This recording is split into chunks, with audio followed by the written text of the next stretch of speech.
शालिनी अपने बच्चे को गोद में उठाकर सुनसान रास्ते से भाग रही थी। भागते भागते वह एक तांत्रिक से टकरा जाती है। क्या हुआ बेटी, इतनी घबराई हुई क्यों हो और किससे इतना भाग रही हो? मेरे बच्चे को और मुझे बचा लीजिए बाबा, वो हमें भी नहीं छोड़ेगा, हमारी मदद कीजिए। कौन नहीं छोड़ेगा? वो औरत शालिनी ने अपनी आप बीती तो बताई।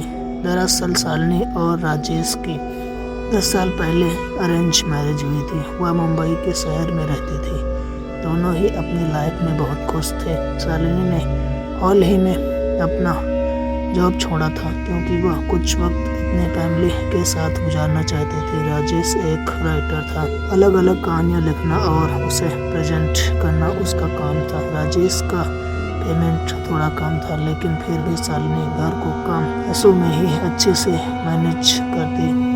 उन दोनों का 1 साल का साहिल नाम का बेटा भी था।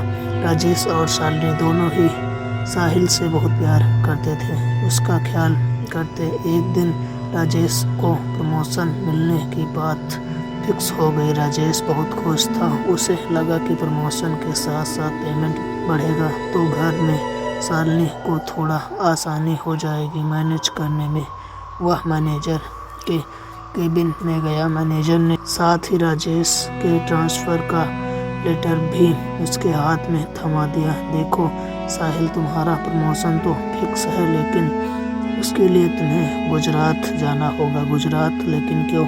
सर साहिल, वहाँ कुछ ऐसे फेस्टिवल हैं जिस पर तुम एक अच्छा आर्टिकल लिखना होगा। कंपनी चाहती है कि तुम कुछ हफ्ते के लिए वहाँ जाओ। वहाँ के ट्रेडिशनल चार का, वहाँ लोग, उनके रहन सहन, यह सारी बातें नोट करो। कंपनी की तरफ से वहाँ रहने के लिए घर और बाकी सारी चीज़ों का अरेंजमेंट कल तक हो जाएगा। राजेश का मूड बहुत खराब हुआ। वह तो शालिनी को और साहिल को खुशियाँ देना चाहता था, और कहाँ उसे मुंबई से दूर गुजरात जाना पड़ रहा था। लेकिन साहिल ने कोई जवाब नहीं दिया और ट्रांसफ़र लेटर लेकर घर आ गया। घर आते ही शालिनी ने राजेश को गले लगाया और प्रमोशन की बधाई दी। फाइनली तुम्हारी मेहनत का फल तुम्हें मिल ही गया। इतने दिनों से जो तुम प्रमोशन के लिए ट्राई कर रहे थे वो तुम्हें मिल गया। प्रमोशन तो फिक्स हुआ है, लेकिन उसके साथ ट्रांसफ़र लेटर भी मिला है। Transfer letter? शालिनी ने लेटर खोला और पढ़ा। लेटर पढ़ने के बाद वह राजेश के पास गई और उसे समझाने लगी। देखो राजेश, कुछ हफ्ते की तो बात है, बाद में हम वापस मुंबई आ जाएंगे, और वैसे भी यह प्रमोशन हमारे लिए कितना इम्पोर्टेंट है तुम तो जानते ही हो ना कि। लेकिन तुम और साहिल एक नए शहर में कैसे एडजस्ट करोगे? राजेश को गुजरात जाने का बिल्कुल भी मन नहीं था, लेकिन शालिनी के समझाने पर वह तैयार हो गया। 2 दिन बाद वह गुजरात के लिए निकल गया। शालिनी सड़क के किनारे की खूबसूरती देखते जा रही थी। शाम तक वह गुजरात पहुंच गए। शालिनी ने घर देखने में तो अच्छा था, लेकिन पुराने ज़माने में जैसी हवेली होती थी वैसा लग रहा था, और घर के बाजू में ही पीपल का पेड़ लगा हुआ था। शालिनी बहुत एक्साइटेड थी अपने नए घर के लिए, लेकिन राजेश को वो घर बिल्कुल अच्छा नहीं लग रहा था। अरे यह कैसा पुराने खंडहर जैसा घर दिया है हमें कंपनी वालों ने, कोई दूसरा घर नहीं मिला क्या उनको? कमिंग राजेश, इतना अच्छा तो है घर, बस थोड़ा पुराने ज़माने का है, लेकिन अच्छा है ना। लाइफ में कुछ तो अलग मिलेगा। वैसे भी मुंबई में कहाँ ऐसे घर देखने को मिलते हैं। मैडम, अब यह बाहर ही सारी बातें करोगी या अंदर भी जाएंगे? शालिनी, राजेश और साहिल अंदर चले गए। अंदर जाते वक्त शालिनी को ऐसे लगा जैसे कोई गुस्से से घूर कर आवाज़ दे रहा हो। शालिनी ने पीछे मुड़कर देखा तो कोई नहीं था। शालिनी को लगा वो उसका बहन था। उसने बात को टाल दिया और घर देखने लगी।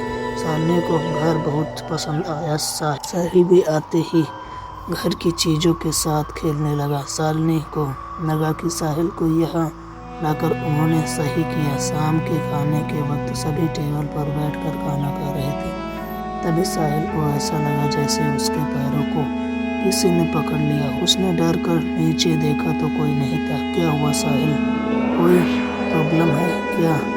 नहीं नहीं, ऐसी कोई बात नहीं। दोनों ने खाना खाया और रूम में चले गए। रात के वक्त शालिनी को प्यास लगी तो वह पानी पीने के लिए नीचे किचन में आई। अचानक से उसके पीछे से काला साया गुजरा। शालिनी ने घबराते हुए पीछे देखा तो कोई नहीं था। शालिनी को बार बार वहम होना कुछ अच्छा नहीं लग रहा था। वह जल्दी से रूम में चली गई। अगले दिन राजेश रिसर्च करने के लिए गांव में निकल पड़ा। घर में अब बस शालिनी और साहिल थे। साहिल अपने बॉल के साथ खेल रहा था। अचानक उसकी बॉल खिड़की के बाहर चली गई और अगले ही पल वो बॉल वापस साहिल के पास आ गई। साहिल ने फिर से बॉल फेंकी तो बॉल वापस आ गई। साहिल शालिनी को यह बात बताने लगा, मम्मी मम्मी देखो ना, बॉल खिड़की से वापस आ जाती है। मैंने 2 बार बॉल को बाहर खिड़की में फेंका लेकिन बॉल वापस आ गई। शालिनी को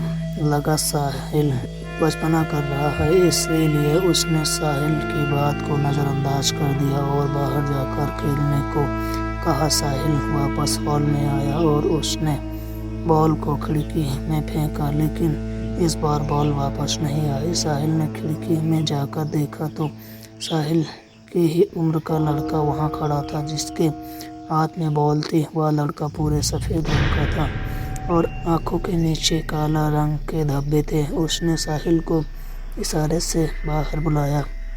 साहिल जल्दी से बाहर गया। उसने उस लड़के से बात की और उसे अपना दोस्त बना लिया।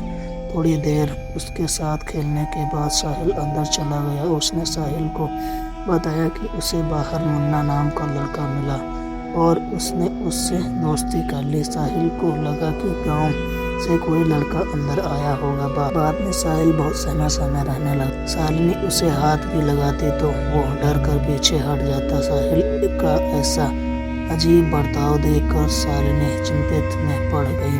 उसने राजेश को यह बात बताई। शालिनी और राजेश साहिल को डॉक्टर के पास ले गए। डॉक्टर ने साहिल के साथ थोड़ा अच्छा टाइम स्पेंड करने को कहा जिससे उसका ध्यान भटक जाएगा। राजेश और शालिनी दोनों साहिल का ध्यान रखने लगे लेकिन साहिल हमेशा ही एक बात बोलता, मम्मी अगर मैं उसके साथ खेलने नहीं गया तो वो मुझे अपने साथ लेकर जाएगा। राजेश और शालिनी बहुत डर गए। वो दोनों चाहते थे कि आखिर साहिल किस बच्चे की बात कर रहा है। उन्होंने साहिल को घर से बाहर आंगन में छोड़ा और अपने फ्रेंड के साथ खेलने को कहा और वह दोनों अंदर जाकर खिड़की से देखने लगे और उन्होंने जो देखा उसके बाद उनके पैरों तले जमीन खिसक गई। साहिल सामने बॉल फेंकता और बॉल थोड़ा दूर जाकर रुक जाती और वापस साहिल के पास आ जाती। राजेश और साहिल जल्दी से बाहर आए और साहिल को अंदर लेकर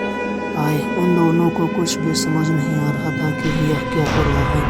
राजेश ऊपर कमरे में गया और गाड़ी की चाबी लेकर आ गया और जैसे ही वह बाहर जाने लगा दरवाज़ा खोलते ही उनके सामने एक औरत, एक आदमी और एक 10 साल का लड़का खड़े थे। उनके बदन पूरे सफ़ेद पड़ गए और आंखों के नीचे लाल धब्बे। उन्हें देख शालिनी ने साहिल को गोद में उठाया। राजेश का नाम लेते लेते पीछे होने लगी। राजेश राजेश, तभी शालिनी किसी से टकराई। उसने पीछे देखा तो राजेश की हालत भी उन बाकी लोगों जैसी हो गई थी। उसे देख शालिनी जोर जोर से चीख पड़ी और साहिल को लेकर ऊपर के कमरे में दौड़ गई। ऊपर के कमरे में उसने देखा कि राजेश की डेड बॉडी पड़ी है। शालिनी समझ गई कि जब चाबी लेने के लिए ऊपर आया तभी वह मारा गया। उस घर से बाहर जाने का रास्ता ढूंढने लगी।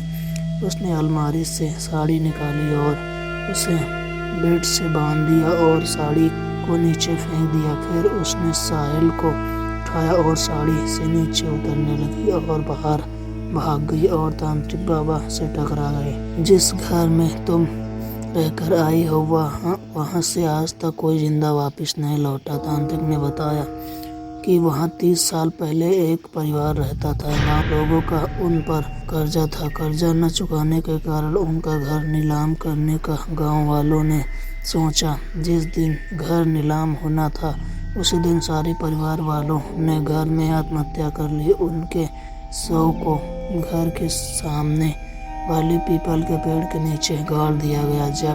तब से उन दोनों की आत्मा उस घर में भटकती है। तांत्रिक ने बताया कि आसानी से तुम्हारा पीछा नहीं छोड़ेंगे, उनसे अगर बचना हो तो उस पीपल के पेड़ जलाना होगा, तभी तुम्हारा और तुम्हारे बच्चे की जान बच सकती है। शालिनी को कुछ समझ नहीं आ रहा था कि वह क्या करे। फिर उसने सोचा कि अपने बच्चे को ऐसे नहीं रहने दे सकती। उसने वहाँ वापस जाने का निर्णय लिया। तांत्रिक बाबा ने उसे एक अभिमंत्रित राख की पुड़िया दी और कहा कि इसे उस पेड़ पर डाल देना और आग लगा देना, सारी बुरी आत्माओं का नाश हो जाएगा। शालिनी वो राख और हाथ में मसाल लेकर उस घर की तरफ जाने लगी। उसने जैसे ही अंदर कदम रखा, सारी बुरी आत्माओं ने उसे घेर लिया। शालिनी जैसे तैसे खुद को बचाती हुई अंदर गई। उसने पेड़ के ऊपर राख फेंकी और उसे आग लगा दी। पेड़ में आग लगते ही सारी आत्माएं दर्द से तड़पने लगी और जलने लगी। राजेश को अपने सामने जलते हुए देखकर शालिनी जोर जोर से रोने लगी और वहां से निकल गए। तांत्रिक बाबा के पास जाकर उसने साहिल को लिया और मुंबई आ गई। तो दोस्तों, यह स्टोरी आपको अच्छी लगी तो हमारे चैनल को सब्सक्राइब करें।